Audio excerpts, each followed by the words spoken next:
This video is going to provide an overview to the concepts within the unit circle and equivalent angles.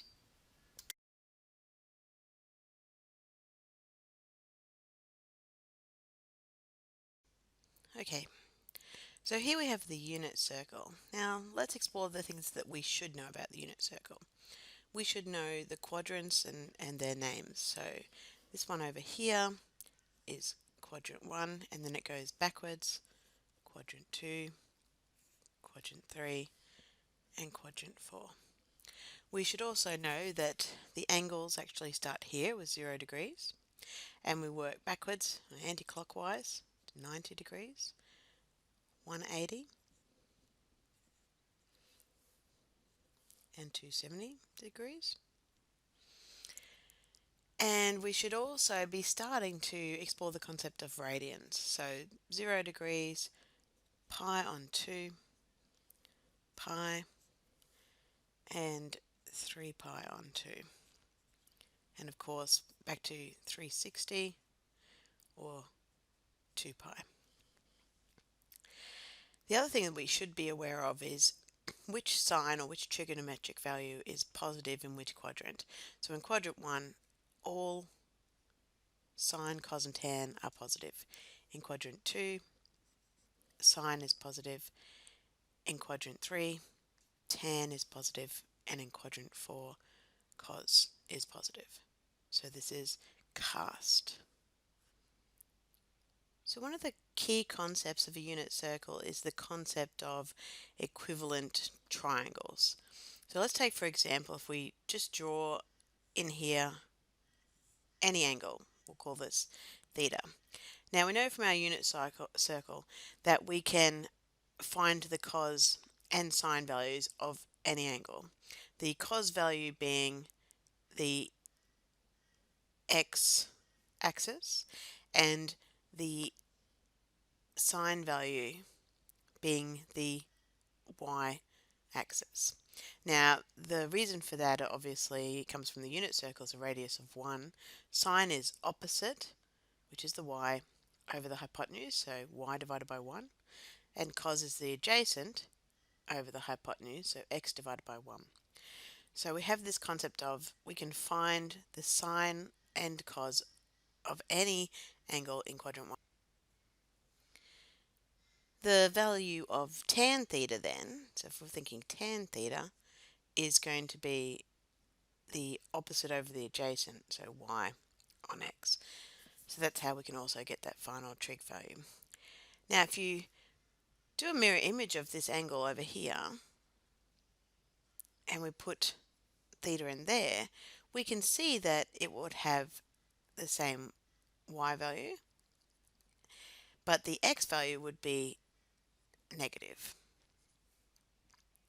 So that means then that in quadrant 2, sine, which is the y value, is positive. But cos, which is the x value, is negative. And tan, also negative because it's y divided by negative x. So we've found this equivalent angle. Now, the angle is theta back from 180. So it's the same triangle. You can see that it's the same triangle. It's just been moved into quadrant 2. So if we actually want to find the equivalent angle, this is theta, what we need to do is we need to find this angle going backwards from 0 all the way around. And how we do that then is 180 minus theta. So the equivalent angle is 180 minus theta. If we did the same angle in here, we can see now that y would be negative, so sine is negative, and the x value is negative x. So cos also negative, but now tan, which is y divided by x, negative y divided by negative x, will be positive in this quadrant. And if we put the same angle into the final quadrant, again y is negative, but x, the one along here, is positive. So cos in quadrant 4 is positive, sine is negative, and tan, which is y divided by x, negative y divided by x will be negative. So we found these equivalent angles. So theta in the first one, 180 minus theta in the second one. Not theta because that is the original angle, but the equivalent angle is 180 minus theta. And in the third quadrant, it's 180, straight to the line, plus theta. So the equivalent angle to theta in the third quadrant is 180 plus theta. And the equivalent angle to theta, to the original angle in the fourth quadrant, is going to be 360 minus theta. Now we can put these in terms of pi as well. Obviously, 180 minus theta is pi minus theta.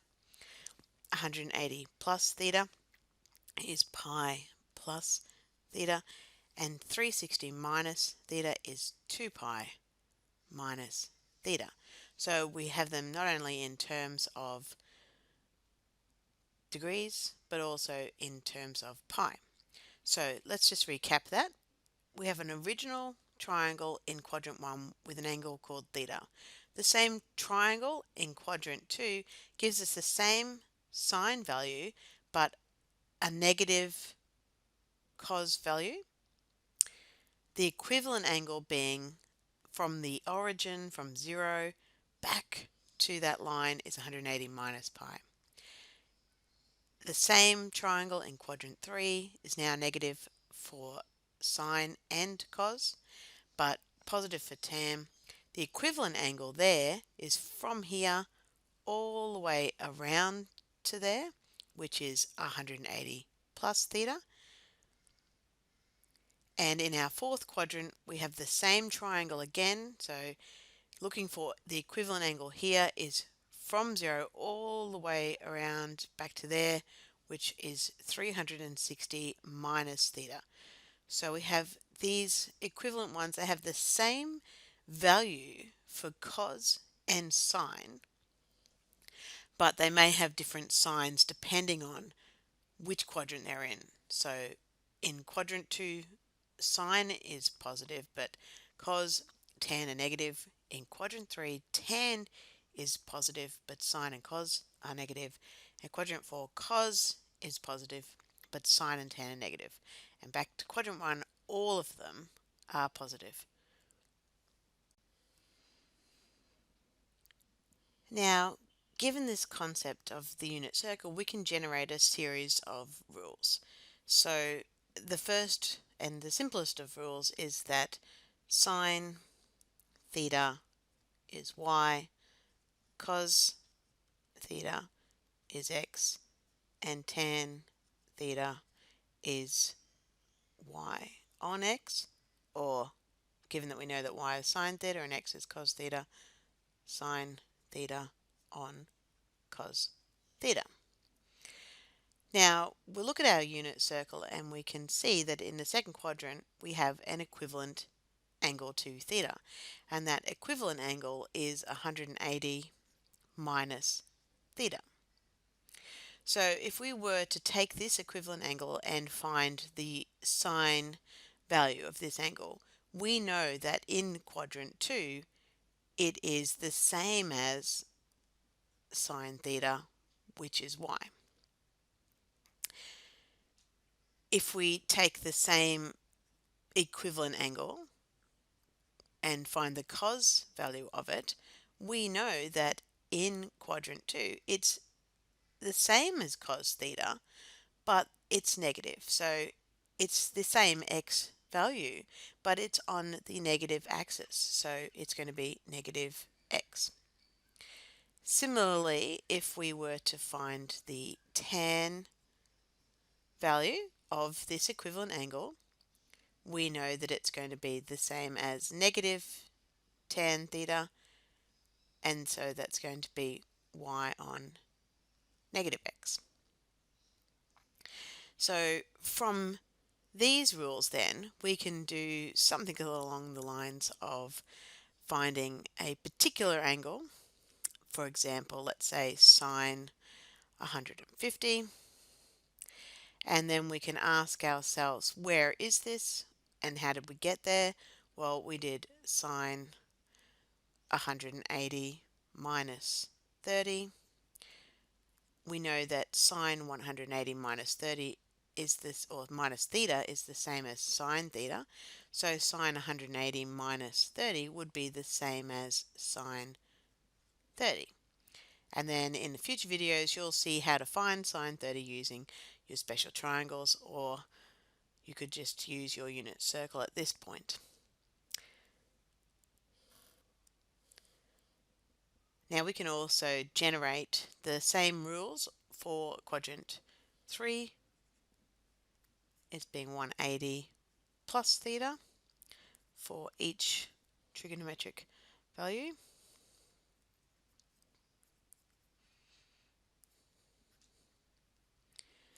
And we know that the only one which is positive in quadrant 3 is tan theta, so it's going to be the same as tan theta.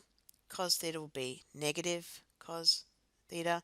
Sine will be negative sine theta. And we can generate the rules for the last quadrant as well. In this case, the 360 minus.